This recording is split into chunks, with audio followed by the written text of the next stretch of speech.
네, 안녕하십니까. 큐원바이오 연구소장 김한재입니다. 오늘 그 생균과 사균에 대한 차이를 알려드리고 요새 이제 이슈가 되고 있는 사균체 좀 더 이해할 수 있도록 설명을 드리려고 합니다. 오늘 말씀드리는 게 생균 좋고 사균이 좋다 뭐 이렇게 서로 편가르기보다는 어떻게 유산균을 섭취를 해야 가장 효과적으로 할 수 있을까에 대한 것을 알려드리려고 합니다. 사실 그 수십 년 동안 살아있는 균이 이제 장에 장착을 해서 유해균을 밀어내고 그런 것들 때문에 건강에 좋다라는 게 이제 거의 정설처럼 쓰여졌는데 2000년대에 이제 조금 더 유산균에 대한 연구가 되면서 사실상 살아있는 균이 장 내에서 정착한다라는 거는 거의 이제 불가능했다 많이 알려졌죠. 그래서 생균을 먹었는데 생균이 살아있지 않고 죽어서 장까지 갔는데도 효과가 있다.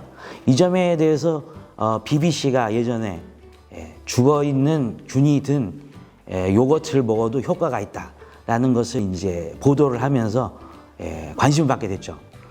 사실상 이 사균체가 처음 개발된 것은 정장이나 지사를 위한 이런 원료의약품이었는데요.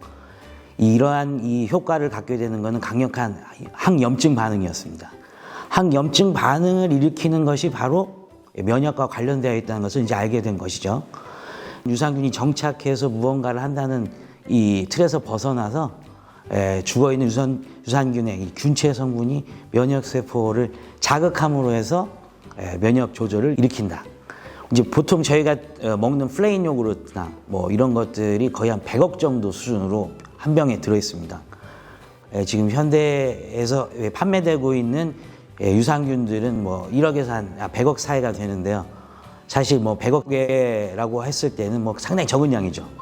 정확하게 이해를 하시려면 어떠한 비율로 유산균을 섭취해야 되는가. 이 점이 가장 중요하다고 생각합니다.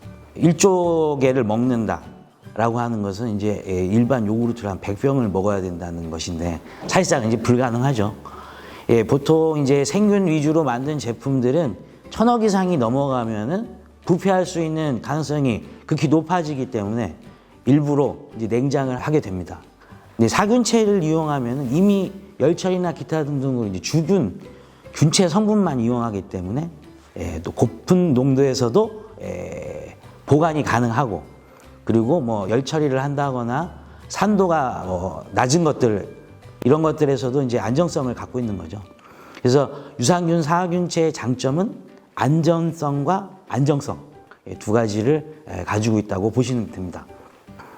이제 논문이나 기타 자료를 참고를 하면은 성인 기준으로 해서 4,500억에서 10조 가량의 프로바이오틱스를 섭취를 해야 장염이나 궤양성 대장염 등의 효과가 있다라고 말하는데 사실상 이렇게 생균을 많이 먹는 것은 거의 불가능한 일입니다. 아까도 말씀드렸지만 생균, 사균에 관계없이 균체 성분을 이용해서 면역세포는 활동을 하는 것이기 때문에 차라리 열처리를 하거나 사균체화해서 고농도로 섭취하는 것이 좋죠.